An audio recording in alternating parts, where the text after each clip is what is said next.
Dyeing your hair is a temporary fix, so let's talk about how I actually fixed myself. Learning emotional regulation, I was definitely someone who was emotionally reactive, and I lived in my emotion a lot of the time. I'm just gonna try here, I'll turn you a little bit.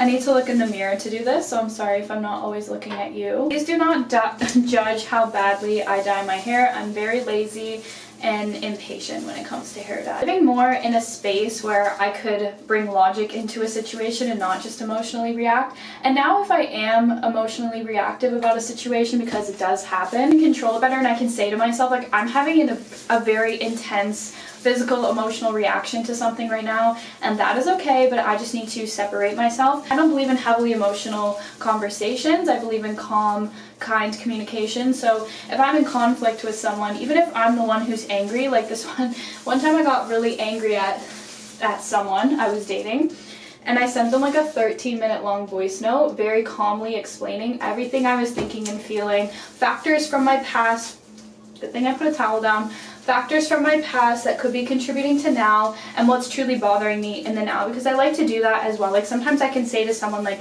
this might not seem like a big deal to you, but for me, I've been through quite a bit. This is a trigger for me, and I'm sorry, but I also am upset with your actions. It's not as though, like, you can just blame the past entirely. You might actually still be just upset with that person. But I just kind of look at things as, like, contributing factors. In an argument, okay, maybe I could have done this better, and I'm sorry, but I am, like, upset about X, Y, and Z, and I can always bring myself into the equation. I think the way to have good communication is just intense lack of ego. Like, I do not have an ego. I do not have to be right. I do not have to win an argument. All you should be doing when you're arguing with someone, hearing them out, validating their feelings, explaining your side if you want to, and that's really it. Like, conflict can be squashed so fast. I'm gonna move this because I'm totally gonna stain this cushion. Yeah. Let's be proactive about that. That's another thing. Being proactive in a relationship is very important. Like, if you are making a big decision, having good proactive conversations is always a plus. I feel like Swiss Man and I are very much like that. Like, we have extremely calm and kind communication, and we just don't have conflict for that reason. We don't fight, because everything that could be a fight is really taken care of in just a few minutes, and neither of us have an ego. We can both say I'm sorry, we can both just talk things out, and we're both not emotionally reactive people. And because we have good emotional regulation, which was my whole point, we're able to just work through things as fast as possible and squash it. And I think that's a very important quality to have. And he said that to me once, that he loves how, like, logical I am. You don't get to choose how you made someone feel, right? Like, if someone says you're upset, you've upset me in this way, I might say, I'm so sorry, like, this was what I meant to do, and I'm sorry I made you feel that way, and you can move on from there. And I don't just say the words. Truly think about how you made that person feel. And you don't get to choose how you've made someone feel, right? And it's up to you to empathize and listen and work through that with that person. And that's why I think Swiss Man and I work so well, is because we're both like that. So put those two together and you're just gonna have calm, kind communication. Gaining more individuality. I think I was somebody that got very tied up in my partner and kind of expected them not to be everything, but I think I've just learned to lean on friends a little bit more, lean on myself more. And when you make good decisions for yourself, you trust yourself more. So you're not as nervous to go through things. Like, obviously everyone's nervous through grief or get their heart broken and whatnot. That's normal. But you trust yourself more because you know you can handle things better than you used to. I think it eases your anxiety a little bit.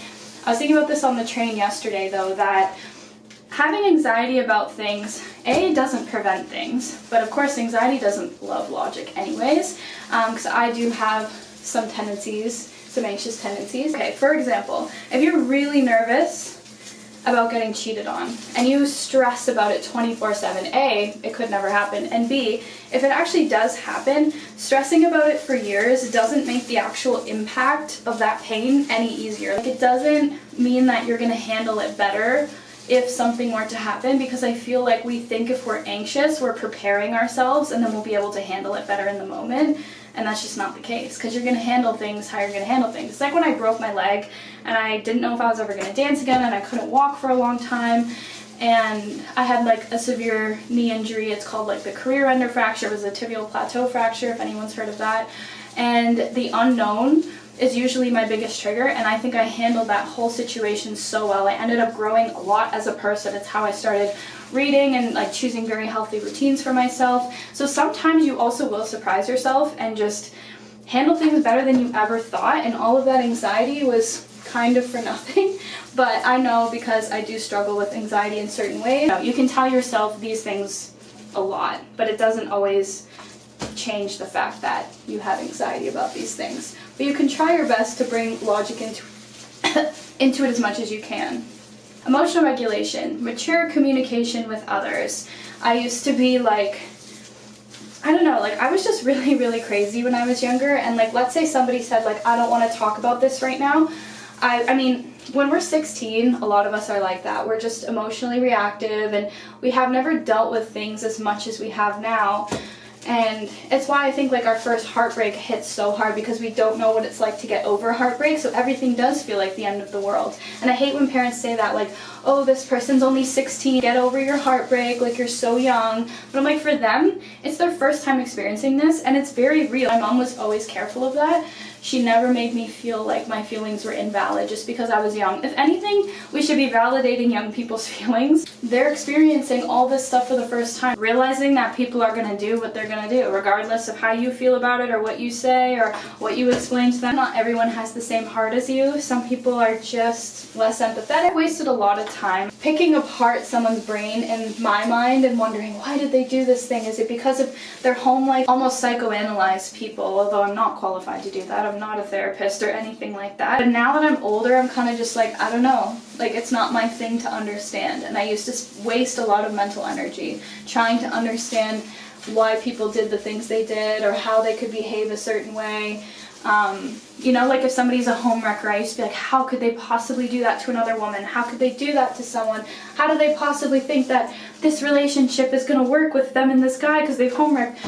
I'm like, but it's not my thing. Like, I would never do that, so who cares? The clip of Aurora really changed my life. She said, I don't think it's my thing to know. I don't think I need to understand myself. We live in this society where we're always trying to conceptualize ourselves and fit ourselves into boxes. This girl that's such a little academic, but then I'm also a party girl. This work situation happened recently, and I was just feeling so petty, and I stopped and asked myself, like, why am I so angry about this? And I feel like I was resorting back to my old ways when I was like 14 and being very petty and emotionally reactive, and I had to call myself out. And we can be so many things at once. The dichotomy of being a human. You can enjoy beach reads, and you can also read classic literature. You can be a party girl and also love hitting up the gym. Like, you can be so many things in this life, and I just think social media and the media in general loves to categorize. And I mean, being a human is really just not fitting into a category. You can be a walking paradox, and that's fine. Some days I want to read existential philosophical literature, and then there's other days I want to sit with a beer and watch Jersey Shore.